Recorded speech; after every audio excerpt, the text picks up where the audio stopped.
Okay, so here is one that was a rejected commission.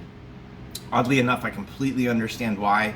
And it's when somebody asks you to like build a cage for somebody and they don't really give you an explanation, and this is also sometimes my fault. It's when they say artist choice and it's open to interpretation, they want one that opened from the front with like a locking latch setup, and I made this one opening from the top and like this. And the reason I did it is because it was designed for a character that's already 10 inches tall, and he's supposed to look like he's maximizing this out, and it's supposed to go on a standard shelf. Excuse me. This one was designed to go with the 10-inch version. I'm making my own custom Hulk for this, but it was supposed to go with a 10-inch version, like a larger figure of a Marvel figure that somebody else had, and they didn't like the way it turned out. They asked me to do it in a steel gray, and I tried to do it in kind of the steel gray with the metal finish, and you can kind of see there's like rubbing on the bars. It's not exactly what they wanted, and unfortunately a lot of times when I make stuff for people, it's not exactly what they wanted, so that's why I end up with a shelf full of fun stuff to display. And for example, this Hulk was made with a Mongol figure from DC McFarlane. I got the head from somebody that I had met actually, and this guy does the greatest custom heads in the world. He does 3D prints that I had met actually at WonderCon last year. I bought this head. I cut their sculpt down significantly because this had a much bigger beard, but I really absolutely love this Hulk head. And I felt like this guy with the Mongol arms, and I'll probably replace the hands, but this guy will go perfectly inside here in my own display, and I'll more than likely, because I sell most of my customs, I will more than likely sell this one with the cage for somewhere around 30 to 50 bucks. You know, reasonable, and I know that sounds crazy.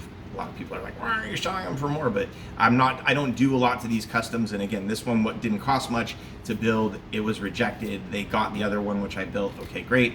So now I have this one, I can sell it to whoever wants it, and this is one of my favorites because size-wise, it works with 1/12 or 1/10 scale figures, and it's so easy. It's got a little magnetic clasp at the top that slides in. I'm probably going to customize this a little bit more and add some of the same details I put on the other one, which is like a locking mechanism and several little kind of small computerized like decal details to it to make it look more like a electrified cage and some other cool stuff, electromagnetic lock, etc. But yeah, this is one of my favorites, and definitely of all the ones that I did, it didn't take a long time, and it's pretty basic. It's fairly light.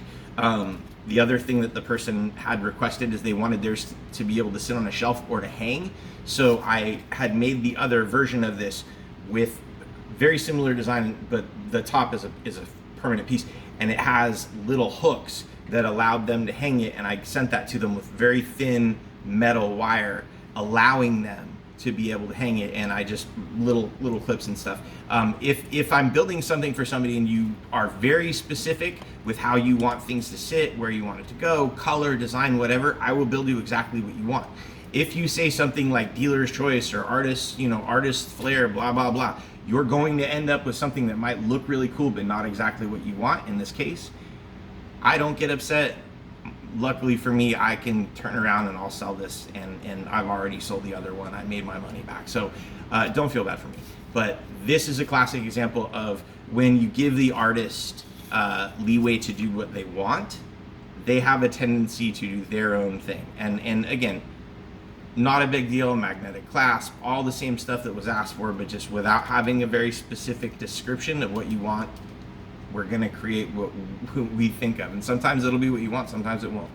The second one I built, sadly, I did not record or throw any pictures of here, but you can see it on my eBay page, or excuse me, on my Facebook page, and it is definitely by far one of the cooler ones. So these little weird little cages and the stuff that I build for people, all just, you know, fun and creative. And when I'm not selling houses or helping people find rentals, you know, buy houses, whatever, this is how I keep my sanity. Anyway, I hope you guys are having a great rest of the week. Aloha from the desert. Love you.